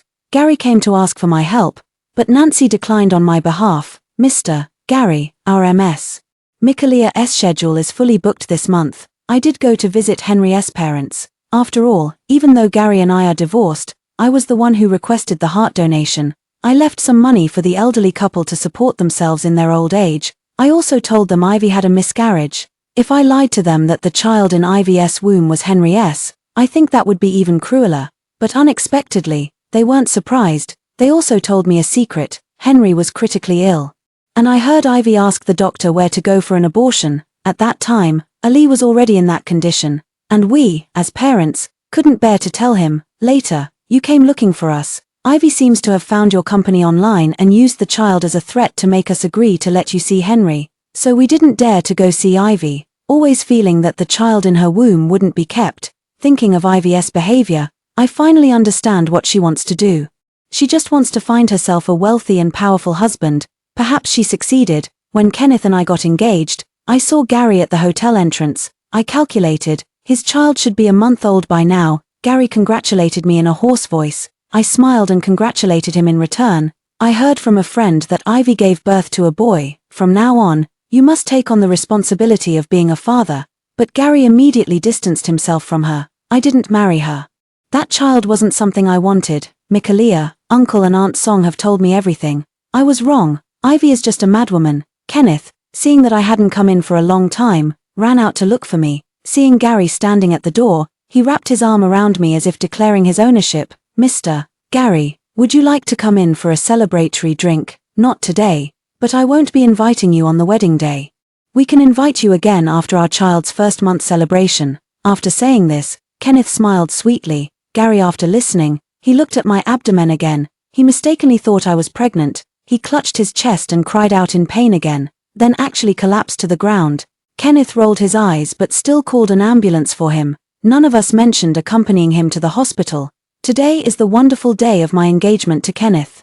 I couldn't help but ask him why he hadn't pursued me all those years. Kenneth himself had regretted it for many years. I thought we were childhood sweethearts, and getting married was just a natural progression. You also said you'd marry whoever bought you a diamond necklace. I went all the way to study in Europe for 3 years and put in a lot of effort to find this necklace. I found it both amusing and speechless. Why didn't you tell me? My dad came over and put a hand on his shoulder. He said, this kid used to be so reckless, even ran off to Europe. How could I trust what he said? Kenneth gave me a somewhat aggrieved look. It turned out to be my father-in-law who stopped him. But Kenneth, having learned from his mistakes, was indeed much more steady than before. He was well aware of the importance of pleasing his future parents-in-law. He often visited my home. That day, he happened to run into my parents chatting with me. On our wedding night, Kenneth held me in his arms. He said, ever since I married Gary, if you want something, you have to work for it yourself. So, Mikaela, you are the treasure I worked so hard to win. I will never let go for the rest of my life. Half a year into our marriage, I went to the hospital and found out I was pregnant. Kenneth rushed to the hospital and held me, spinning around foolishly. We're having a baby. We were both overjoyed. Just overheard the nurses on duty chatting. What's wrong with that patient on the 10th floor? How could such a well-matched heart still have a rejection reaction? Another person told her to keep her voice down. I heard that because of this heart, he lost his wife, and now he's determined to return it no matter what. I exchanged a glance with Kenneth. We both guessed they might be talking about Gary, but that's no longer our concern. Until my child's first-month celebration, my parents still invited Gary's parents to the celebration. They didn't come. It seems Gary passed away half a year ago, leaving behind only a grandson with a congenital heart condition. Ivy and Gary were never married. Gary's parents naturally had no obligation to support her. Enough said. The child is fussy and needs to sleep. I said loudly, Kenneth, come and put your daughter to sleep.